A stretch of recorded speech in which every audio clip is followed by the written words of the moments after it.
Caríssimos e caríssimas, eu sou Daniel Nonato e hoje você precisa, nós precisamos iniciar nosso encontro.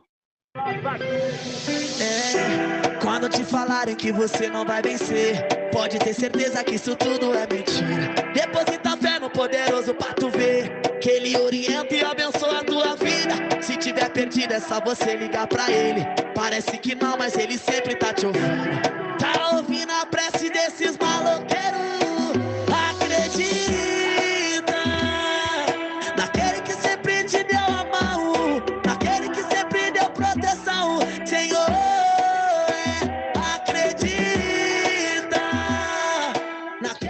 Somos chamados a acreditar no Deus da vida. Caríssimos e caríssimas, o evangelho de hoje é Mateus capítulo 16, versículo 13 ao 19. Estamos celebrando a Cátedra de Pedro e de forma especial queremos orar, pedir a Deus pelo nosso querido Papa Francisco, o nosso Pedro, né? A Igreja Católica acredita na sucessão apostólica e acredita que existe a Cátedra de Pedro. E o nosso atual Pedro, quem está nessa cadeira de Pedro, é o Papa Francisco, que tem estado enfermo e ontem mesmo os médicos fizeram algumas observações que ele teve melhora, mas é bom sempre manter a oração pelo Papa, mesmo quando dizem que ele está com a saúde perfeita, né?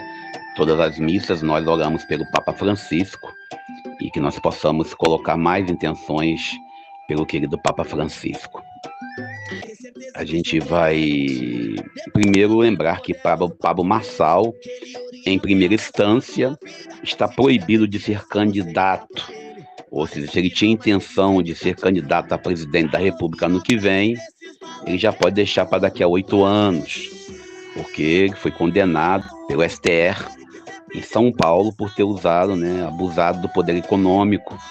E também sem contar o processo lá do documento falso que ele apresentou referente ao Boulos. Então ele apresenta um documento falso citando que Boulos era usuário de drogas, mas isso nem foi julgado ainda, mas foi questão econômica, de poder econômico. Também a gente olha, né, para essa realidade, lembrando que o Carluxo, né, Carlos Bolsonaro, vereador federal aqui do Rio de Janeiro, esteve no Congresso do PL e lá e chorou, dizendo que nós estamos vivendo numa ditadura, onde o povo está perseguindo o seu pai, a sua família. Então o que nós vivemos na década de 60 e 70 e a metade da década de 80? O que era? A família de Rubens Paiva podia responder para a gente, porque até agora nenhuma das famílias do Bolsonaro foi preso, nenhum deles foi torturado, nenhum deles foi levado, Deus sabe para onde, e desapareceu pelo mar da vida. Até mesmo o Cid, né, o tenente-coronel Mauro Cid, quando dá depoimento, você não vê nenhum tipo de cadeira elétrica ele tomando choque.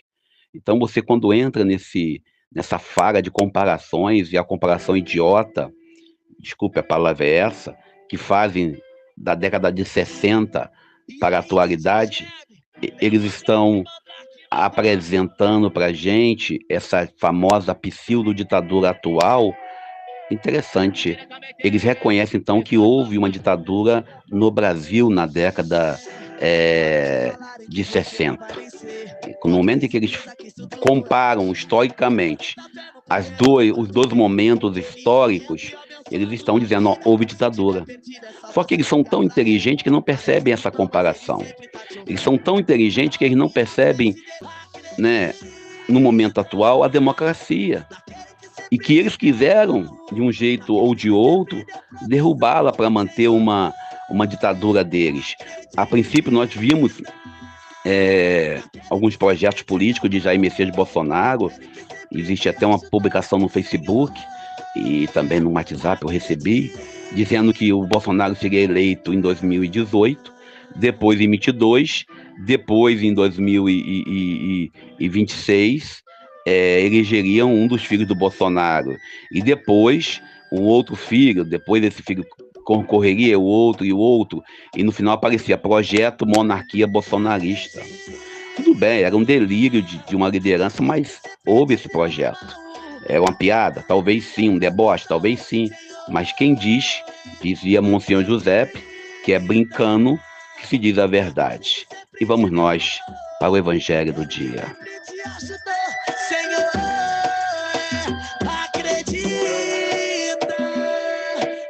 Nós lemos o texto lá de Marcos essa semana, eu comentei com vocês que Jesus, né, em Cesareia de Filipe, foi na quinta-feira, Jesus, na Cesareia de Filipe, ele pergunta aos apóstolos, né, quem sou eu? Quem diz que eu sou? Lá em Marcos 8, 27 a 33. É um evangelho sinótico, o evangelho de Mateus, e hoje celebrando sinótico é semelhante, Mateus, Marcos e Lucas. E hoje Jesus vai perguntar novamente, é o mesmo evangelho de quinta-feira, só que hoje celebramos a carta de Pedro, quem diz o homem que eu sou? No evangelho de hoje não tem a continuidade onde Pedro diz para o Senhor que ele não pode deixar acontecer aquilo que ele anunciou, a morte, através da violência. Hoje, nós vamos pegar a perícope somente da parte que Jesus coloca para Pedro quem é ele. Pedro, ao dizer que ele é o Filho de Deus, é uma condição essencial para ser cristão. Jesus, sendo o Filho de Deus, não é qualquer filho da mãe, não é qualquer filho. Ele é o próprio Deus encarnado. E Jesus, quando dá a Pedro a sucessão apostólica, confirma a ele a missão de cuidar da igreja, de ligar e desligar, ele não confia ao bispo Pedro, ou ao presbítero Pedro, como alguns evangélicos falam, ou mesmo ao diácono Pedro. Antes de mais nada, Pedro é leigo, ou seja, nós, após séculos, tivemos uma igreja dividida entre clérigos e povo, entre clérigos e leigos, entre laós e cleróis. E Jesus hoje, ao falar a Pedro que ele tem o poder de ligar e desligar, não é um poder, como diz Dom Mauro Morelli, não é um poder de exclusão, mas é um poder de inclusão. Talvez em nossas igrejas, em nossos grupos pastorais, em nossas comunidades, nós usamos mais o poder de desligar do que o poder de ligar. Talvez nós queremos enfatizar em nossas igrejas o poder de mando do que o poder de serviço. E Pedro, ao responder Jesus quem é ele, Jesus responde a Pedro que ele é feliz. Reconhecer quem é Jesus nos traz, a palavra é essa, nos traz a felicidade. Reconhecer quem é Jesus nos traz uma perfeição.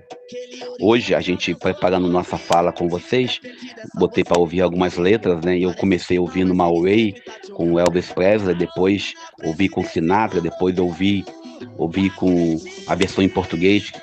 E depois eu acabei escolhendo essa canção, Acredita, com MC Paulinho. A gente tem que acreditar sempre. Acreditar porque Jesus está conosco. E é preciso a gente, independente dos nossos pecados, nossas falhas, fazer a profissão de fé de Pedro, para que possamos ser felizes. Que Deus nos ajude, nos abençoe, sejamos fiéis a esse amor e continuemos acreditando. Eu sou Daniel Nonato.